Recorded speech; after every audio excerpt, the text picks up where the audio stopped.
Hello viewers, welcome to my channel Online Biology Tutorials. In this live of today, I will be reading chapter 3, Tissues in Action, taken from the Exploration book of class 9 Science. This is the NCERT, new NCERT. Let me check the audio and then we'll go ahead.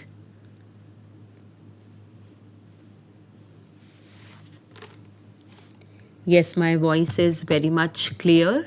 So we go ahead reading chapter 3 for class 9 science. In case you are feeling problematic and you are not able to understand anything, then you can comment and I'll get back to you with another live or recorded video to help you out. So let's begin with the reading of chapter 3, Tissues in Action. Life begins when a single cell divides itself several times to give rise to a large number of cells. These cells gradually form the skin, which helps in protection, muscles which helps in movement, bones which helps in providing the support, nerves which helps in control and coordination, and all other organs. This process is so intricate that it is considered one of the nature's greatest engineering marvels. Researchers have been trying to understand, replicate, and modify this process for human welfare. To do so, it is essential to understand the natural biological processes that govern growth and development in plants and animals. What makes cells grow together to form tissues? Why do some tissues grow throughout life while others do not? In chapter 2, Cell, the building block of life, you have learned that the cell is the basic unit of life. Many cells come together to form multicellular organism. In all multicellular organisms, there is a hierarchy of organization. Cells of similar type performing similar function group together to form a tissue. More than one type of tissue forms the organs. Different organs form the organ systems, and organ systems forms an organism.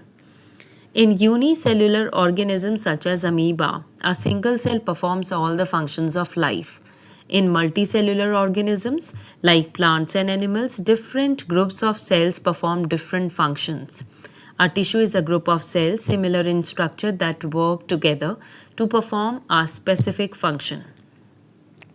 The formation of different types of tissue leads to the division of labor, which increases the efficiency of the body and enables it to carry out complex processes. For example, in animals, muscle tissue enables movement and nervous tissue carries messages to different parts of the body.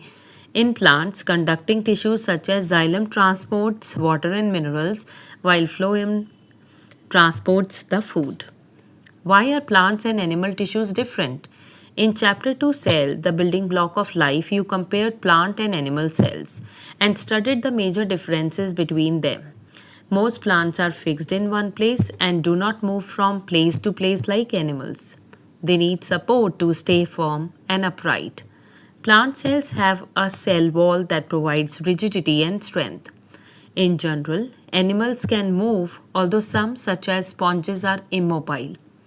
Without a rigid cell wall, animal cells can change shape easily. This cellular flexibility eventually helps make their bodies suitable for locomotion. Another major difference between plants and animals is their mode of nutrition. Animals have tissues that help them digest food obtained from different food sources, while plants have tissues that help them utilize solar energy for synthesizing the food components through photosynthesis. Plants and animals have distinct tissues for transporting food and water to different parts of the body. The growth patterns in plants and animals also vary because the tissues responsible for growth differ in structure and function. In this chapter, we will learn how the structures of plant and animal tissues relate to their specific functions. Tissues for growth in plants. You must have observed that a small seedling grows into a tall tree, roots grow deep into the soil, stems become thicker with time, and grass grows again after being eaten by grazing animals. Which tissue are responsible for these changes?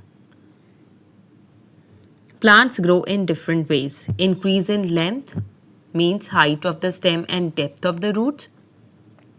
Increase in girth means thickness of the stem. Regrowth after cutting the branches or grazing by animals. This growth requires actively dividing cells that together form a tissue called a meristematic tissue. Let us explore different kinds of meristematic tissues. First one is apical meristem. How do plants grow in length? Let us study the growth of roots in an onion bulb. Activity 3.1. Let us design the experiment. Take 2 glass jars or coupling jars and fill them with water. Now, take 2 onion bulbs and place one in each jar as shown in figure 3.1. Observe the growth of roots in both bulbs for a few days. Measure the length of the roots on days 1, 2 and 3. On day 3, cut the root tips of the onion bulb in jar B by about 1 cm. After this, observe the growth of roots in both the jars. Measure their lengths for 4 more days, day 4 onwards, and record your observation in the table which is given to you as table 3.1. So both for the experimental jars A and B, you have to record the length of the onion root tip from day 1 to day 7. What trend do you observe in the data you recorded in table 3.1? Are your observations similar to those presented in the graphical representation? What do you infer? Roots in jar A continue to grow in length, whereas in jar B stop growing after the tip is cut. This shows that the roots grow only from their tips. The tips consist of the cells which divide continuously. So actually tip is the region where apical meristematic tissues are present. You may recall observing mitosis in onion root tip cells in chapter 2, Cell the Building Block of Life. This observation confirms that root tips contain actively dividing cells. Similarly, shoot tips also contain actively dividing cells that help the shoots to grow in length. Thus, we conclude that plants have growth zones at the tip of their roots and shoots called the apical meristems, which helps the plant grow in length. Now we come on to lateral meristem, which will help the plant to increase in their diameter.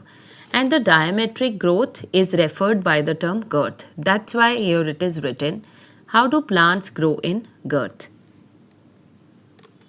So look out for this. Look at your surroundings. You must have observed that the stem of dicot plants not only grow in length but also increase in diameter or girth over time. What causes this increase in girth? One possible explanation may be the activity of the meristematic tissues. If you have visited a timber yard or observed the cut trunk of a tree, you might have noticed several ring-like patterns on the cut surface of wood. So this is the log, a section cut from the log. These are the annual growth rings, and some annual growth rings are wide and some are narrow, reflecting the favorable and the unfavorable growth conditions during a particular year. By counting these annual rings, scientists can estimate the age of the tree and also understand the climatic conditions under which it grew. And you know, the branch of biology that deals with counting the number of rings and deducing the age is known as dendrochronology.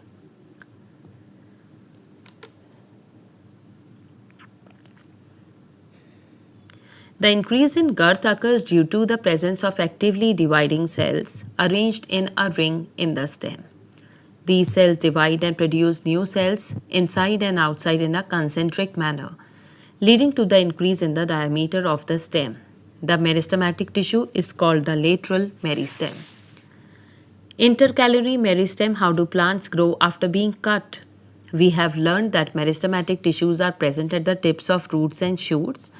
What do you think happens to the growth of the plant if the tip of the young stem is cut? The stem stops growing in length but new branches arise from the nodes of stem. The intercalary meristem is located at the base of internode or just above the node. The node is a point on plant stem where branches or leaves arise. The part of the stem between the two nodes is known as internode. You must have observed that when the hedge around a garden is cut, after some time more branches appear again, giving the hedge a bushy appearance. Grass also appear after some time being mowed and or grazed by animals. This happens because of the presence of intercalary meristem at the nodes of the stem. These meristematic tissues are called intercalary meristems. Thus, plants have three types of meristematic tissues: apical, lateral, and intercalary. The apical meristem located at the root and shoot tips increases its length. The lateral meristem located along the circumference of stems increases the girth. The intercalary meristem located at the base of certain plants such as grasses helps them regenerate after cutting. Together, these meristems account for growth in length, girth, and branching in plants.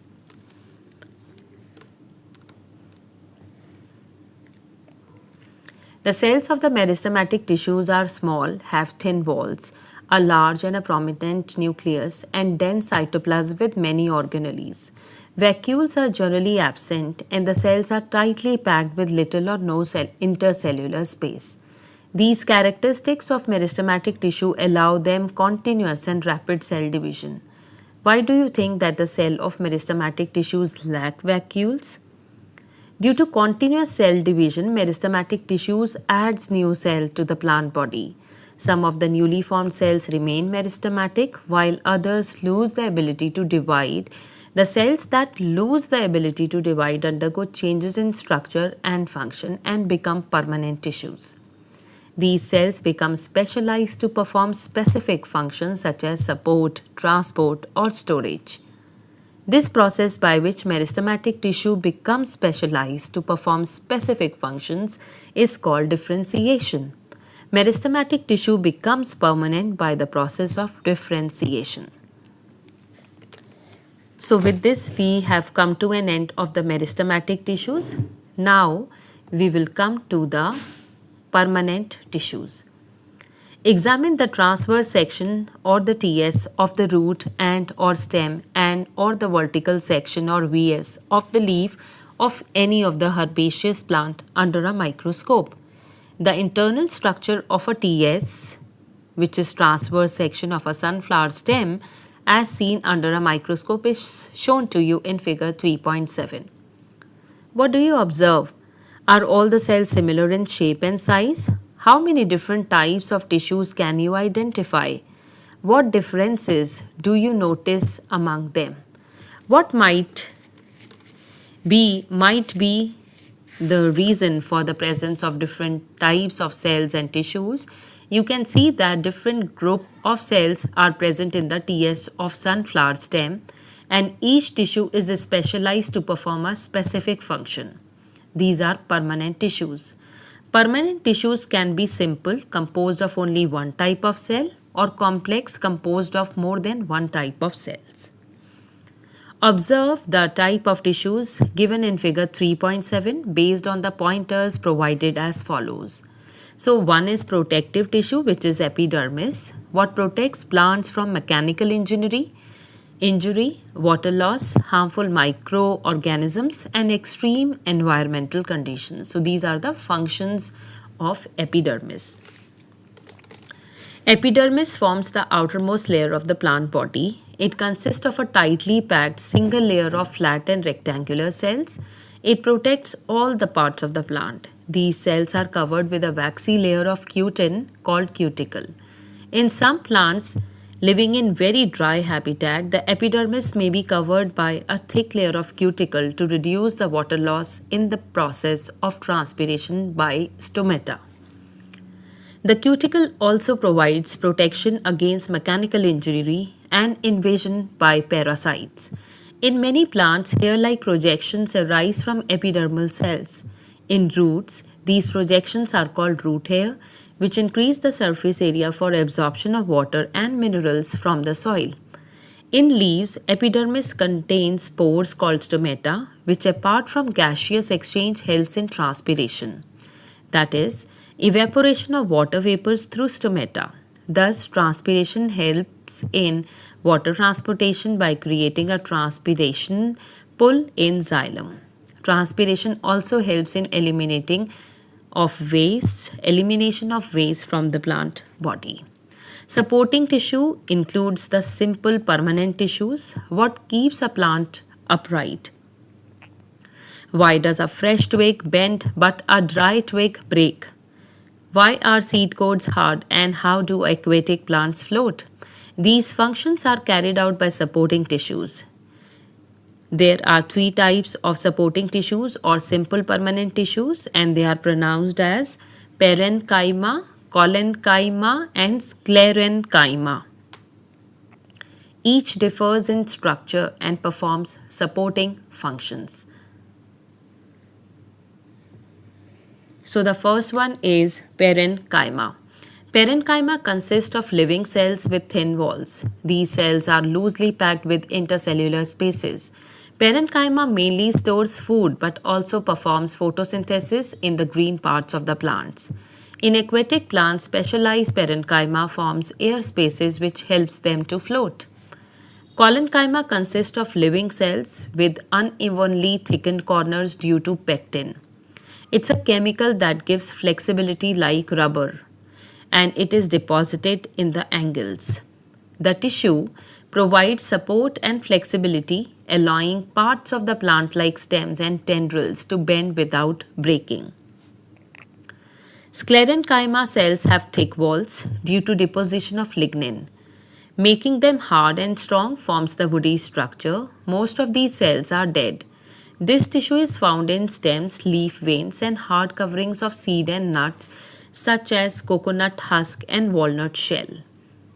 Conducting tissues are a part of complex permanent tissues. How does water reach the leaves of tall trees? How does food prepared in leaves reach other parts of the plant? Plants have specialized conducting tissues called xylem and phloem, together known as complex permanent tissues, because they are made up of different types of cells working together. Xylem is the tissue that transports water and minerals from the roots to other parts of the plant. It also provides strength to the plant. Xylem consists of tracheids, vessels, xylem parenchyma, and xylem fibers. Tracheids and vessels are tubular and thick-walled. Xylem parenchyma are the only living component of the xylem, while tracheids, vessels, and xylem fibers are primarily sclerenchymatous, means they are dead. Unlike the xylem, phloem is mostly made up of the living cells. It consists of sieve tubes, companion cells, phloem parenchyma, and phloem fibers. Some cells are long and tubular, joined end to end by perforated walls. These cells form sieve tubes. Sieve tubes transport food from leaves to other parts of the plant. The cellular function of the sieve tube cells are regulated by companion cells. Companion cells are specialized parenchyma cells. Main function of companion cell is to monitor loading and unloading of sugars in the sieve tubes. Phloem parenchyma store food materials and resin, tannin, and latex. The sieve tubes are also supported by phloem fibers, which are primarily sclerenchymatous and provide strength. So far, we have studied different types of plant tissues based on their functions, protection, support, and conduction. In a plant body, these tissues do not work alone. These are organized together into large groups which forms the tissue system. So plant tissues are organized into three tissue systems. First one is dermal tissue system. This forms the outer covering of the plant. It protects the inner parts and reduces the water loss. Second is the ground tissue system. This forms the main body of a plant between the dermal and the conducting tissues, and it includes parenchyma, collenchyma, and the sclerenchyma. Vascular tissue system includes the conducting tissues, which includes the xylem and the phloem.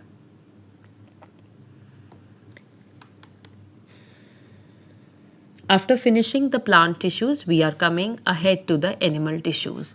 In case you want me to explain anything while going through the text of this chapter, you can comment me and I'll definitely get back to you.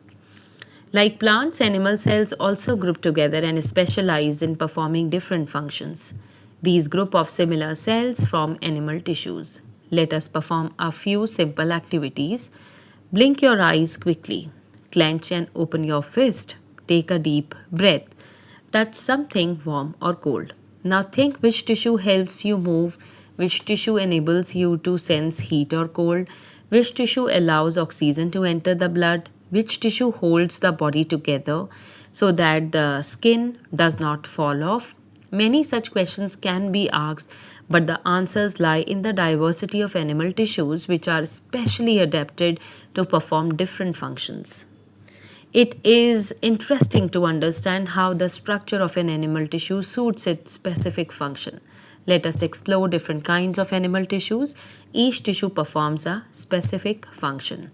So we are heading towards the first one, which is epithelial tissues, which helps in protection. So we will be studying its structure and function.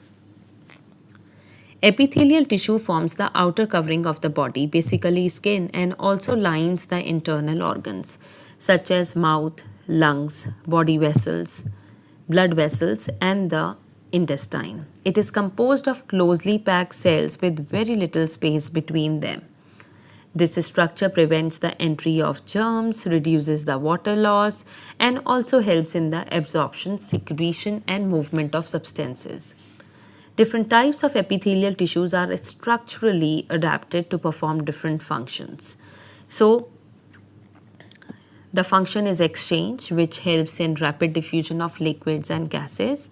So, structure is to be single layer of thin flat cells, and such type of tissue is present in the lining of the tissue in the blood vessels and in the lungs. Second function is protection, protects underlying tissues from mechanical injury, friction, and entry of the microbes. So structure includes many layers of cells. The outer layer are flat and tightly packed. Such type of tissue is present in skin, mouth, and esophagus or food pipe. Next function is secretion, production and secretion of mucus, enzymes, hormones, sweat, saliva. Cells specialize for producing and releasing substances, may be cuboidal or columnar. Such type of tissue is present in salivary glands, sweat glands, and stomach lining.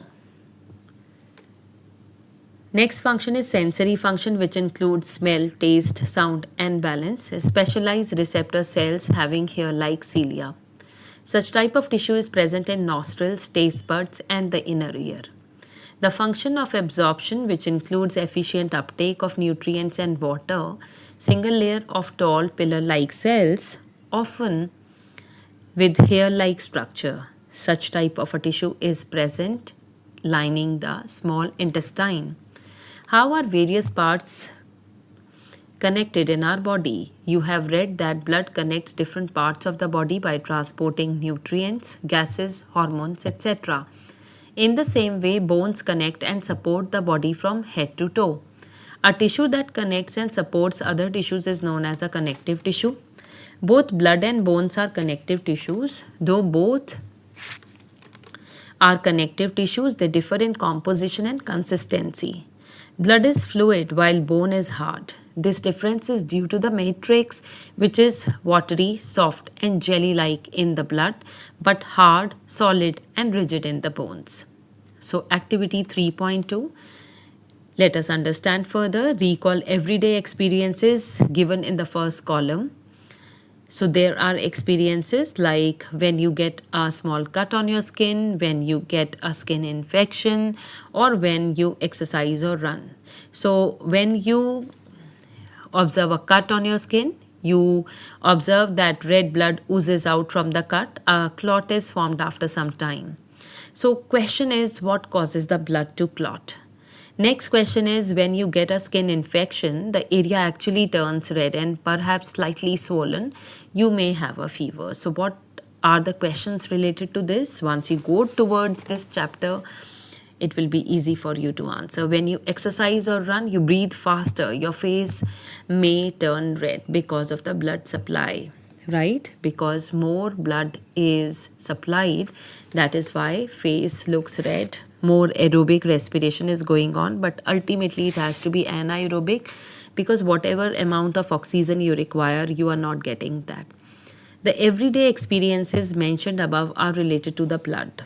The red color of the blood is due to hemoglobin, an iron-rich protein in the red blood cells or RBCs, which they live only for 4 months and are replaced regularly. Platelets help in the clotting at the site of the injury. During exercise or running, muscles need more oxygen, so breathing becomes faster and the blood flow increases, face appears red. White blood cells or WBCs collect at the infected areas, causing pus formation and inflammation, causing redness and swelling, and possible pus formation at the infected area. Functions of other connective tissues as experienced through different actions. So activity 3.3, let us perform the actions which are given in the table 3.4. So touch your elbow gently. What will you experience? A hard and a rigid structure which is giving strength and support and function. So identified connective tissue is bone. Next action is press and fold your ear or gently press your nose and stop. A soft flexible structure that retains shape again.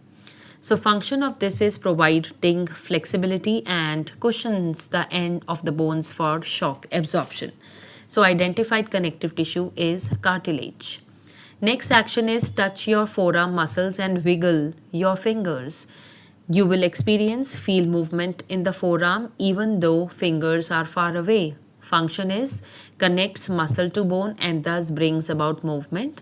Identified connective tissue is a tendon. Next action is sit on a chair and move your leg upwards till your knee allows. What are you going to experience? That the joint does not go beyond a limit. So connects bone to bone and provides stability, limits movement and helps prevent dislocation, and the connective tissue for such a type of movement is ligament. Bones have a rigid matrix containing calcium and phosphorus compounds, giving them strength and rigidity. In contrast, cartilage has a soft jelly-like matrix and provides flexibility and cushioning. Other connective tissues include tendons and ligaments. Tendons connect muscles to bones, while ligament connects bone to bones and prevent excessive movement.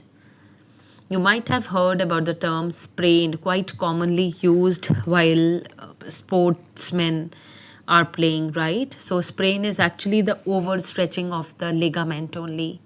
Can we control the movement in our body? Some movements are under our conscious control, like running, writing, or lifting the object. These are voluntary movements and are carried out by skeletal muscles, which are attached to the skeleton. They are made up of bundles of long cylindrical cells called muscle fibers, which are unbranched multinucleate, means having many nuclei, and striated, showing light and dark bands. Are there involuntary movements in the body? Yes, many body movements occur automatically without conscious control. For example, the movement of food in the intestine and the beating of the heart. These are involuntary movements. The muscle responsible for these movements includes the smooth muscles, which are found in organs like the stomach and the intestines. Their cells are spindle-shaped, have a single nucleus, and lack striations. They help in slow, continuous movements like digestion. The cardiac muscles are found only in the heart. Their fibers are cylindrical and branched with a single nucleus and have faint striations. Cardiac muscles work tirelessly and rhythmically, enabling the heart to beat throughout life without fatigue. How does the body sense, communicate, and respond? Have you noticed how quickly you pull your hand away from something hot, or how you remember the lyrics of a song learned long ago? These actions are controlled by nervous tissue, which forms the body's control and coordination network. The brain acts as a control center, coordinating activities, memory, and responses across the body. Muscles, both voluntary and involuntary, cannot function independently. They receive instructions from the nervous tissue. For example, during exercise, the brain signals the heart to beat faster to meet the body's increased oxygen demand. The cells of the nervous tissue are called neurons or nerve cells, which are specialized to receive, process, and transmit messages. Each neuron has three main parts: the cell body, which contains the nucleus and controls cell activities, dendrites, which receive the signals from other neurons, and the axon, which is a long fiber that carries messages from the cell and ends at axon terminals. The axon terminals transmit the messages to other cells. The musculoskeletal system is made up of bones, muscles, joints, cartilage, tendons, and ligaments. This system helps us stand upright, move, maintain posture, and protect delicate organs. The musculoskeletal system functions under the control of the nervous system. Muscles pull on bones to produce movement. They are attached to the bones by strong flexible bands called tendons. When a muscle contracts, the tendon transmits this force to the bone, resulting in movement at a joint. Have you wondered how much of your body weight comes from bones? On an average, the adult human skeleton makes up about 12 to 15% of the body weight, though this can vary with age, gender, and the body composition. There is another activity 3.4. What percentage of the body total weight comes from the bones and the muscles? Step on the weighing scale and record your total body weight. Use outline references or health resources to find average bone and muscle mass percentage for your age, gender, and an Indian body type. For example, an average adult male have about 40 to 50% muscle and adult female has 30 to 40% muscle, although body mass is about 12 to 15% for all adults. Multiply your total body weight by the bone percentage and muscle percentage to estimate the weight of your muscles and your bones. Record the estimated bone weight and muscle weight and compare them with your total body weight. Compare your findings with those of your classmates and calculate a class average.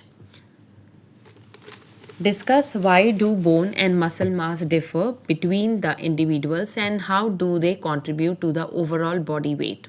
The muscular system in action. Activity 3.5. Let us observe. Move different parts of the body and observe what movements it can make.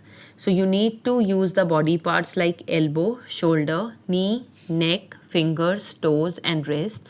You need to find out whether they are able to do complete movement, partial rotation, bending, turning, side raising, up, down, or any other movement in our table which is 3.5. You may have noticed that some parts of our body can move easily in many directions while others move only in a single direction. Why does this happen? The difference is due to the types of the joints present. A joint is a junction between two or more bones. Joints allow movement but they cannot move the bones on their own. So what actually causes the bones to move? So these are joints. So first type of joint is ball and socket joint. The shoulder joint allows free movement of the arm. This is because the rounded top of the upper arm bone fits into a shallow hollow of the shoulder bone, forming the ball and socket joint. Together with the collarbone, the shoulder forms the shoulder girdle, which connects the arm to the skeleton. This joint allows forward, backward, sideways, and circular movements. Next is hinge joint. Unlike the shoulder, the elbow bends and straightens in one direction only, like a door hinge. This type of joint is called hinge joint. A similar hinge joint is present in the knee, where a small bone called the kneecap protects the joint. Next is pivot joint. Now try shaking your head. No. Place your hand at the back of your neck and feel the gentle movement. Now, does the neck move so freely? The skull is connected to the backbone through a pivot joint, which allows the head to move side to side like a door knob, turning in its socket. The other type of joints are fixed joints, which are present in the skull in a hard case of flat bones joined together to protect the brain, eyes, and ears. The bones of the skull are connected by fixed joints, which means that the bones of the skull cannot move. This keeps the brain safe even when the body moves. Skeletal system consists of a framework of bones that provides strength and protects delicate internal organs.